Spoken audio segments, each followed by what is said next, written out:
You are listening to Scars and Guitars podcast with my dad, Andrew Mackay-Smith. This is his conversation with the excellent guitarist from the United States called Kaki King. The reason for the conversation is to promote Kaki King's tour of Australia in August. I hope you enjoy it. My name is Andrew Mackay-Smith. Hello? Hello, it's Andrew Mackay-Smith calling for our chat. How are you? Good, how are you? I'm very good. Let me tell you, I've just, what have I done in the last 2 hours? Let me start from the beginning, okay? So I realise we don't know each other, but I've got to share this with someone. Boy, so we got stories. here we go. So 2 hours ago I thought, I've got to go back further. A couple of years ago I had a detached retina in my left eye, which is when the retina obviously detaches and you can't see anymore. Oh, I'm sorry, that's terrible. Oh no, it's all good. It got fixed and it got emergency surgery, it all got sorted, but it turns out I've just gone for my regular checkup, my annual checkup, because that's what it is now, because it's a couple of years down the line. And my other eye has the same problem. So he said, it's okay, we'll do laser right now. And I said, well, look, I've got to interview somebody in 45 minutes' time. Do you think I'll be okay for it? And he goes, yeah, you'll be fine. You'll be okay. I can barely bloody see. I mean, I'm doing this interview. Let me paint the scene. I can barely see. Everything's very blurry. I'm in an underground car park. There are cars whizzing past me. What the hell is this weirdo doing with a microphone and an Apple Mac and all sorts of other paraphernalia around him is doing? Oh my God, I love this. This is like, Australian problems. Like, totally. I don't know how this is something that wouldn't. Somewhere else people would be like, I'm going to go home. But no, you're showing up for this, man. Well, I'm thrilled. But I don't want to keep you in this car park for. Are you going to drive? Is this what you're implying? No, let me tell you. I'll go further. Let me go further. The story doesn't end there. So, so I messaged my wife, because our two girls are at school, and I messaged my wife and said, guess what, I can't drive. So she sends a message back, words to the effect of, and I know I can say it because I host an R-rated program. She says, you asshole, why didn't you think of this? Because she's at work, and she's now got to come and drop. Right, you should have thought about that before you got your eyes poked out. Oh, literally, and she's what can you do? It's either you get it fixed now or wait until it becomes a serious problem where I could lose my sight. And I was like, I know everything's happening all at once. It's just been. You should maybe you made the right decision. It's been the week for it, but yeah, she wasn't too impressed. But look, you got to do what you got to do, haven't you? You got to forge forward in this life. Well, listen, if I was going to try to keep my wife happy or save my eyesight, I don't know. Yeah, it's actually a really hard question. It's actually the few times where you can. How much pain do I really want to be in? I know it was. You're gonna get fucked one way or the other, man. So you probably made the right choice. Look, I get yelled at often enough, so it's okay. That'll just be more of the same. But I think I'd rather get yelled at and have my eyesight rather than yelled at and not be have my able eyesight. to see. Exactly. Yeah. Exactly. But look, enough. You made the right choice. Enough about me. We've got to talk about you because I remember seeing you on Letterman live because we used to get it live. Oh yeah, back here. so long ago. I remember that. And when Chris reached out and said there's an opportunity here to interview this guitarist, I was like, is this the same lady that I saw back in the day? And of course it was. You inspired me, and I'm not just saying that because I'm a guitarist as well. That was the first time I saw that percussive technique that you've got. That was. Sorry, I don't know what the technical term for it is. I'm a guitarist and bass player, but that was the first. There really isn't a technical term. Well, what's the inspiration behind it? Because I imagine I'd be in the same boat as most people. You're the first person that we've seen actually doing it, so you're an inspiration to people across the globe. Oh, it's really kind. Well, it does. There are several guitarists besides me that do play in a style like that. I do also play more, the average finger picker sort of stuff. But someone actually I finally put it together a few years ago. I did, my first instrument is guitar. When I was 9 years old, I started playing the drums. And now, yes, there's the percussive elements that are happening. But really, what I'm able to do is what a drummer does, is you separate the left hand and the right hand. And they do different things. And then you smush them in together. So the left hand plays the snare drum, and the right hand plays the hi-hat. And then sometimes they're together and sometimes they're not together. But basically it creates a rhythm more complicated than one hand doing one thing. And so that's what I'm doing on the guitar. I'm playing the drums, and I'm using my fingers as, little drumsticks as well. And that's kind of the best. A drummer would get this analogy immediately. A guitar player might take a little bit longer. The average person might just think, oh, she's just banging on the guitar. That's fine. I don't need to, that. But technically speaking and musically speaking, that's what I would boil it down to. I am also, the ratio's changed a little bit, but I am like 80% right hand, 20% left hand. I mean, my left hand is not that great. My right hand is amazing. So a lot of what you're hearing is very right hand dominant, finger picking, and like that's kind of where the thrill of it all comes in.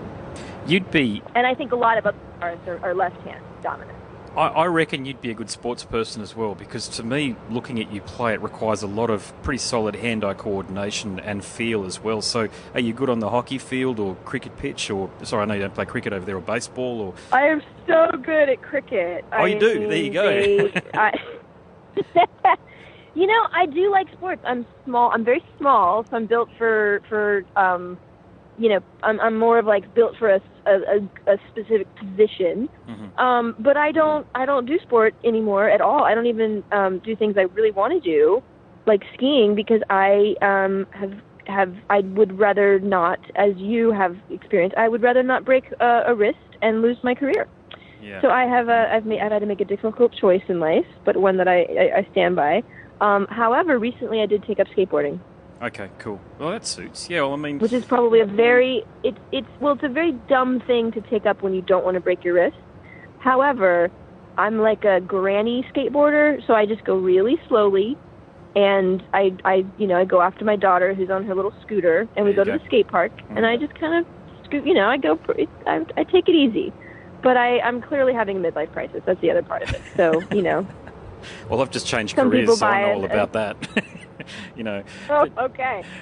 But so no, I don't do sports, but in my youth I was very good.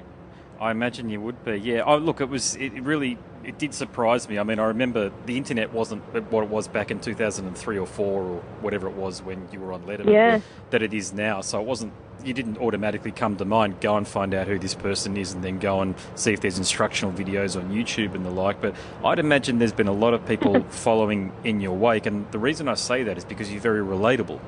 I've listened to interviews with you, I've read interviews with you, and just talking to you now, you're someone who's fairly easy to understand and you interact very well. So do you get a lot of people coming up to you and say, you're the reason that I've started guitar and that sort of thing?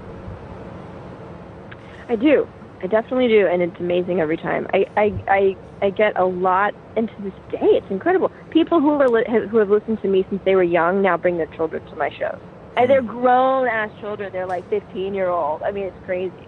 And they say, oh, my daughter listened to you since she was very little, and now she plays guitar because of you. I mean, it's incredible. It's super, it's almost shocking to the point I don't even know what to say, because in a way I don't really think it has as much to do with me personally. I mean, I didn't make that child play guitar. I didn't make that adult play guitar. But I'm always just, honored and astonished that someone thought, I want to do that. They saw me do something and they thought, that looks really cool. And I think more specifically, for me, I had to find this path where, I had played guitar since I was very young. I was ready to get better. I was ready to take it to the next level, but none of the typical paths looked very interesting. The sort of jazz or classical or speed metal, it just wasn't. I was like, meh. And this sort of fourth way of detuning and fingerstyle and percussion, all that was swirling around this tiny little corner of the musical universe. And I thought, I want to go there. That's different to me, and that looks like a beautiful challenge. So the people that find me are still, sorting through a vast amount of guitar noise that's out there. So I'm honored when people say, such a good point. Your music, because it's, what I mean. It's not your average guitar music. Your music made me want to play that way, or made me want to play. Period. I mean, I love it every time. But you hit on something really important there. There's almost too much music out there at the moment. The amount of new releases that I receive and access to artists and the like, and I think everybody's very talented, don't get me wrong, but the internet has made it such that everybody has a voice and a platform these days. So I think you broke at a time just before the internet became the zeitgeist in about 2006, oh, 2007. Man, I was just talking about it, yeah. Well, I'll say this. I witnessed firsthand, like very, very clearly, in so many ways, the fall of the big, the huge companies. I was signed to Sony for my second record. I literally, in 2004, and it's hard to sort of date because Napster file sharing was happening, and everyone was ignoring it. Everyone thought, oh, this is kids doing stupid stuff. Metallica was suing their fans, stupid shit.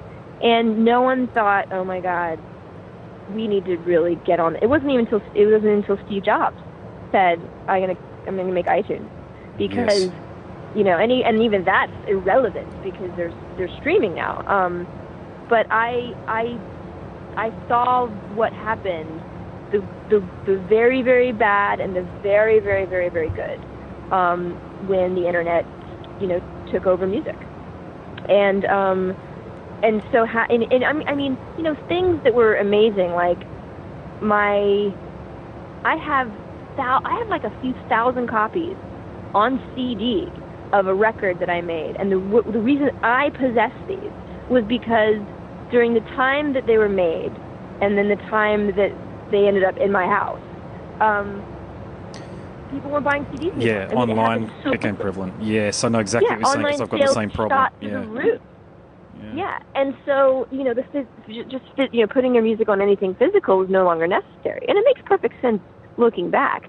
But at the time, they said, we're going to destroy these CDs unless you just want to pay for shipping, and it's going to be a couple $100. And I was like, yeah, ship them here.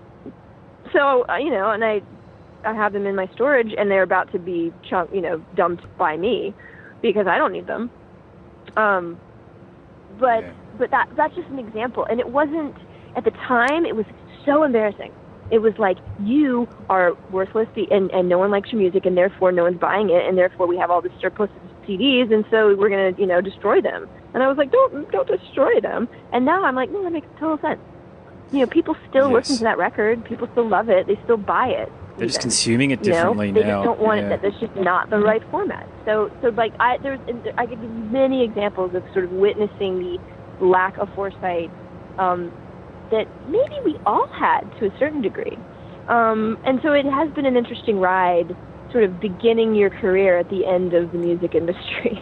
Yeah, you definitely got in at the right time, and you had a front row seat to the entire thing. And look, the record companies were clueless there for a long time. I mean, as any good marketer will tell you, everything's consumer driven in a capitalist environment. If the consumer wants something, they're going to get it whichever way that they want, and that's exactly what happened. And it's only really been in the last 3 years, you reckon, or thereabouts, that there's been a model introduced so as though artists can actually get remunerated for consuming product online, consuming music online. And even then, it's not a great model, is it? I mean, you've seen which of those bands have posted Spotify checks for like 1 cent and 2 cents? Have you seen that?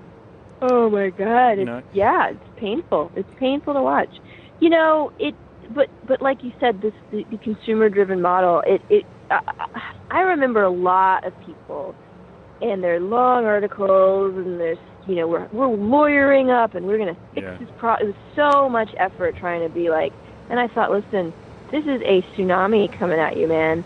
You just figure out how you want to make music, and don't fight this. Because it's going to take up all your energy, and that sounds kind of lame, and maybe I'm but I'll say what happened to me and what happened to a lot of people is that I made a great live show. My live show is amazing, and that's something you can't download, and you can't reproduce, and you can't even really make a decent video of it. So that was my response, and I think that a lot of people's responses have been similar. Like, let's figure out how to. If we're going to try to make money, which is, let's face it, this is what we're trying to do if we're working on it's a career. This field as our primary career, then we have to get creative, and that's what I did. I better do a time check. Typically, we've got about 15 minutes for a chat, but do you know if we've got longer or have we got dead on 15 minutes? I think you're the last one, so I can do about 5 more minutes. Okay, wicked. I better ask you about your Australian show, because I know you're playing at the Sydney Guitar Festival, but I'm not from Sydney. I'm from Brisbane, so you are touring Australia. So I love Brisbane. Wonderful, wonderful. Are you going to be putting on a different show for us here in Brizzy than what people in Sydney are going to get, or is it going to be virtually the same thing? Everyone's going to get the same show. So the Neck is a Bridge to the Body, which is a multimedia show, the projection map guitar. Yes. Love it, by the way. I've taken on this sort of strange, interesting character Again, it is not something that you can, recreate in your living room on a computer. It is a fascinating and at the end of the day, very simple concept that I've put together that really just takes you on this just beautiful journey. And and I'm still playing guitar. I'm still absolutely 100% me at my best as a guitarist. But there are just so many different levels of, in which you can experience the show, and how I use the guitar to control what you're seeing visually, and how the interaction between myself and my video engineer who's behind the scenes, we perform together. And then there's just funny and crazy and beautiful and sad and amazing, things that have been shot and run by you. I mean, it's a very full, beautiful, fascinating work. And I love every second that I'm on stage doing it. I love touring it. And it's funny because we've been trying to get the show to Oz for so long. And now that I'm fine, because I knew that audiences in Australia would lose their minds. You guys are already huge music fans, and you're so sophisticated about music and art, and this is built for an Australian audience. So I am beyond thrilled that I get to come back. Wonderful. Well, I'll certainly be in the Brisbane audience, and look, I need to congratulate you on a wonderful career to date. Long may you continue to do what you're doing, and what can I say? You're a fantastic artist, and I love your work. Well, thank you so much. It's been a pleasure. And good luck with your eye, man. Do you have a plan to get home? Yeah, I do. Yeah, the wife's going to come and pick me up. We've got another car space in the city here because I'm in Brisbane City at the moment, and she'll drop our other car off there, get an Uber over to where I'm at the moment, and then we'll both drive home together. And no doubt she'll tut-tut me, and I might be able to sort of ask if we can get a black coffee on the drive-through on the way back or something like that. I don't want to push my luck too hard and ask for lunch. That's for sure. Yeah, I don't know, man.